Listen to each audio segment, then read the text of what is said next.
Trust me. Both of us, I'd probably say me. I don't know if you can even say anyone in the world's better than myself in aiming, but yeah, we're gonna have to say me. I'm gonna have to give it to him. He plays on a high sense. He's snapping on everything. Hey, how many times do you think they're gonna play this fucking gay ass clip? We're already at number 2 in the first. They're playing it once an hour currently on average. And the plays that I make, it's 50-50, but I'm gonna choose me because it's me. I would have to say just your personality. I feel like when you are in the game, when it matters the most, I feel like you are the most energetic and you want it so bad, and I feel like I can see your passion seeping through you when we're in those big moments. I just appreciate to be able to sit there with my guy and be able to see you want it so bad. You know, I just think that he's a super personal person. He can talk to anyone, can hold a conversation. Just feels like he just has a good heart overall. I can't do it. Just a good person to be around. This is the worst event ever, man. Actually. Let's hear it. What were the final stats for this? Man, I'm actually so... This guy dropped a .7 and still had 56 kills. Like, he got shit on, but he still dropped 56 kills, man. Oh, that just makes me mad. Like, I know this guy is pissed, man. And he still just got kills. Oh, that's so annoying. They didn't allow KD for this one, or I would have been on the... Dude, they probably would have set his KD at, like, 0.75 or some shit.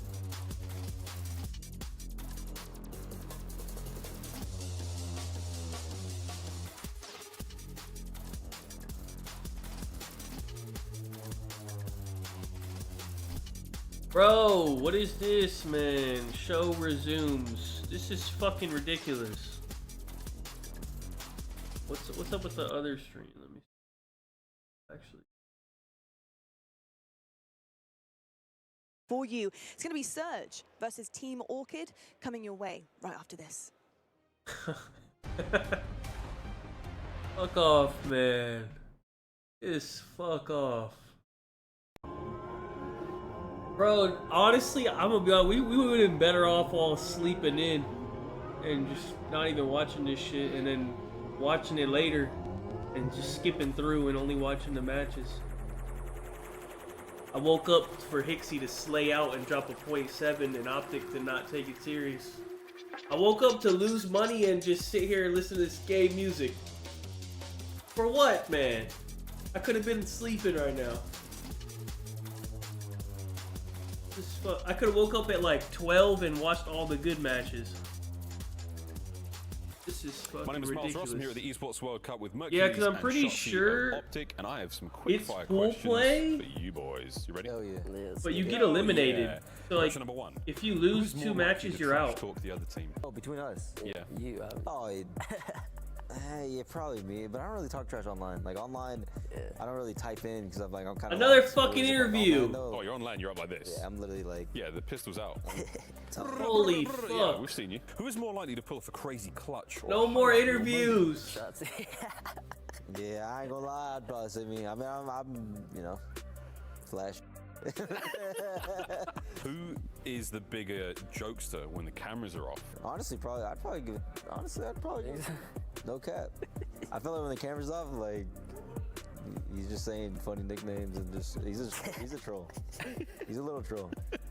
I'd give it to him. Who's more likely to oversleep and be late for practice? Honestly, I don't think that both of us did. I'm not gonna lie. That's surprising to say because I've had, you know, a few teammates. Nah, I'm trolling, Brandon. Who grinds the game harder? I'd probably say the both of us, low key. Cause like he's always playing ranked, but I'm always like playing chalice. Who's more likely to ignore a strat and go rogue in game? Me, definitely me. Remember the protocol? Oh yeah, definitely him. Yeah. Who's got the best food recommendations? Honestly, I'd give it to this guy. Yeah. He put us on. There's a spot near our facility. I was like, damn, okay, Jay.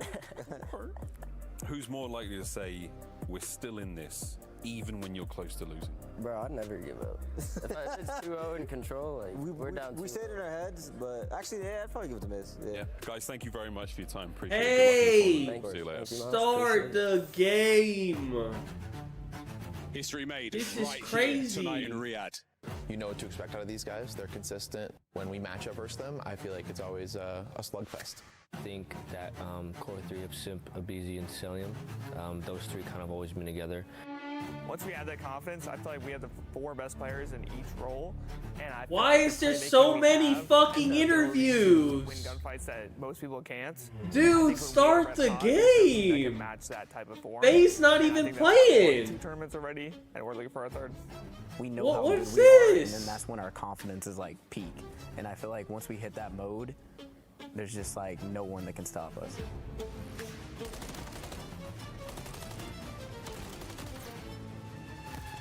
They are special for sure. They definitely make it to the final more than anybody Why else. is They may not C9 win and as FaZe much, doing a fucking... as they What's should, this? but, They don't I even think play there's an each opportunity other. to They're not even in be the able same to, group. have a They're chance never of gonna winning. see I each think other this the year whole is fucking definitely a little tournament. bit- I would say down season for them. What's this? I think they're just searching for that special. What the fuck is win going again, on? like they did last year.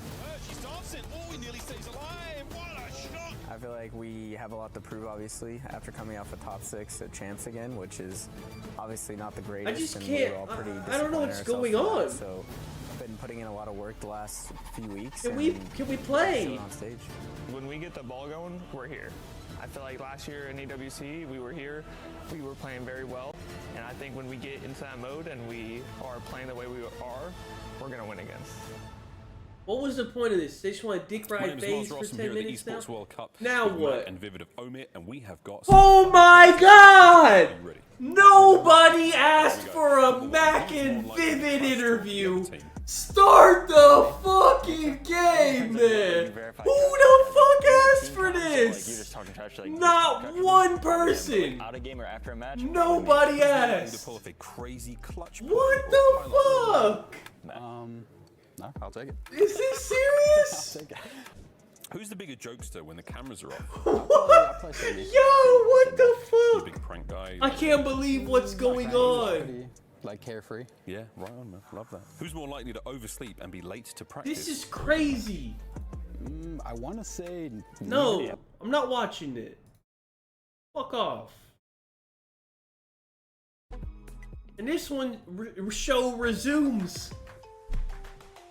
This is insane. I can't even watch anything, man. Yeah? Yeah. Who's This more likely is to ignore a fucking strat and go crazy. rogue in game? I feel like it'd be you. I feel like you get like a little like inkling, me. like nah, Yeah, that's not me. right. Like let me Yeah, just probably me. do what I think. 'Cause I can This do it. is the worst run event in the history of I don't know, I feel events. like we're both like somewhat on the same level. This is, bro, it's 9:20. There's been one match, and it was a 3-0. After wins, and you have besides like big win, like when you won. Like, what's going on? Yeah, I'll get in that. general. Who's more likely to rage quit after a game? Yeah, I think. Are you the bigger rager? Nah. I don't really Yes, quit that no much. one I'll be mad, else but like I'll just keep is it playing. in. I don't. Like I'll just keep going. But I won't really. You're not messing with the stats. We're basically an hour I'll keep it rolling. behind. Who carried who in the last tournament? I mean, And it's only getting worse. We gotta pull them up. Okay, last question. Who's more likely to say, we're still in this, when you're definitely losing? It's not me. I'm sitting there like, damn, this is over. I can't believe this. Keep that in mind. That was the last Is one. this- So, is guys, the main thank you chat very much. complaining? Appreciate you coming here. Good luck in the tournament. Thank you. Have fun. Are they even mad? They don't even. They're not even staying. Oh look! Look at Jay Boozy. That's my guy right there. Can we start the match? My guy Jay, man. There's so much to look forward to. And There's another. Yeah, there we go. Can you start the matches? We are just getting started here. This is just play day Let's one. start of the it, total. man. 4 Damn. play days coming your way. We're just one matchup down with 5 more to go. And this next one 5 is more to another go. Okay, so David 2 versus hours per match. Goliath We have affair. 5 Let's more to bring go, out huh? Our teams. So we'll be Starting done with around a team that is back 6 in p.m., Riyadh 7 with a p.m. point to That's prove. cool. Thieves. It's fucking insane. Alright, these walk out. Cool. Let me see how locked in they are. They're laughing. They don't give a fuck. They're not gonna try. Their opponents, after a quiet season, they arrive with loud intentions. Welcome, gentlemates. Loud intentions. Okay. Hey, these guys suck.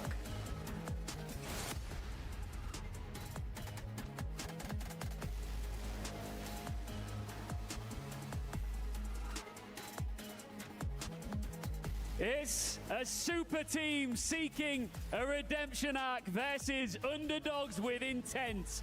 Let's get into it.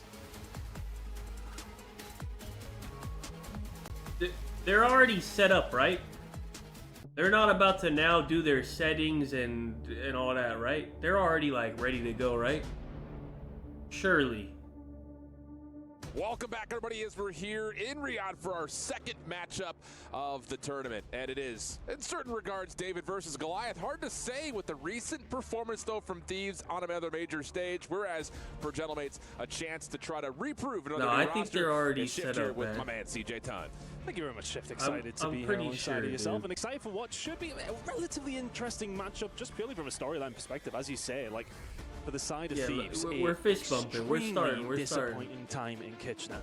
Or one that they'll be looking to bounce back from more than anything. I feel like this series, I mean, the pressure was always going to be on them, right? You're going up against Gentlemates. They've had a poor season. That is of no doubt. But for the side of Thieves, there's something Who's the else LAG about coach? I don't the even know. EWC tournament here that there's just that little bit more pressure on them to then step forward. They need to lean forward this week, right? We need to see a little bit. And I think the thing is it has to be immediate. Yes. You know, after the fumble that they had, especially opening up against Boston, just slow. Out of the gates, just looking a little bit more rugged than we'd normally come to see them at the end of the calendar year in the competitive season. Whereas for Gentlemates, it's been a while since we've seen this team in any sort of recent form. But I think the biggest thing is their moves to this point have not merited any success. Lunars gets added to the picture, doesn't really do much for them. They added a couple of new pieces with Johnny and Fellow, doesn't do anything for them. And now it's Diamond Khan's turn to shine. And to be fair, when he's been picked up in the past, he's done well to kind of give some immediate impact. Well, there's a lot to be said about teams having a month to do a little bit of practice and, well, vastly improve. We've seen it a few weeks ago, if you remember correctly. So, yeah, let's see. I don't know. It's one of those things that they have had the time. There has been a chance for them to really bed themselves in this roster. Now it's trying to, well, show if the proof is in the pudding in their very first match, which is immediately going to be difficult. But for them, I suppose there is no pressure. There isn't that weight on the shoulders of what you definitely have on the Thieves side of things, right? They're going to be coming into this thinking, we really need to step up after what was a really poor performance a few weeks ago. Absolutely, and I think just in particular, to even just get more into the micro data of it all, you look at Rewind as map number 1. When the map was in the pool at the beginning of the year, solid. Really, it's just the match that had versus FaZe that really kind of let them down just a touch. But outside of that, I mean, they're 6-2 overall on the year on the map. They're also looking at a Hacienda, which has been regularly played for them. And again, not the most success in the world there, but in terms of, again, kicking this series off on the right foot, you love to see Rewind if you're a Thieves fan. Absolutely, but on the other side of the things here for Gentlemates, I mean, they've won 2 of the last 3 times they played it. One of them up against Optic Texas. I will bear in mind that wasn't May. There wasn't any time recently, but their recency bias, I suppose, towards this map isn't necessarily the worst side of things for Gentlemates. So, yeah, let's see how things are going to go down for them, but I think Thieves will be very happy with this one. Gentlemates probably not too disappointed either. Sure. Now, Allie was saying on the desk as we were getting things ready to go for this matchup, she's thinking it has to be a 1-2-5 if Gentlemates were to come through and take this series away. Do you agree with her on that take? I mean, we're looking at one of the worst search and destroy teams in the game, but at the same rate on the other side, this is where Thieves have struggled in kind of those pivotal matchups early in their bracket plays. Yeah, I mean, theoretically, if you're looking towards the 4th map as well in Hacienda, it's not necessarily one of the worst ones, I think, for Gentlemates to get a hold of, especially with LAT's, well, worst map, theoretically, in that pool of Hardpoint maps. So they're not minding that pick, I want to say, so it's just difficult. Look, yeah, I kind of sympathize because we are looking at potential routes to Gentlemates, but we're kind of clutching at straws a little bit for them, and that's nobody's fault. It's just that it is that much. Who knows, man? Yeah, I don't know. One to really see. I wish I knew the answer to that. I don't mind map number 4 for them, as mentioned. Map number 1 again, they could surprise. I think so. I think that's what is the beauty of EWC. We've had that little break. We've seen some teams who have played poorly recently. We haven't seen Gentlemates in a long time. Right. There's up, son? a lot of different permutations. You missed Optic. They just played. A lot of differences with some of these teams. They're going to play again in like another 2 hours or something. So I think it's that tournament that can have a bit of a mix-up. I don't I don't think I'm streaming this next year. I'm going to remember. Was it this terrible last year? I don't think it was. Chris had brought this up as a I conversation. think I'm good on this shit next year, bro.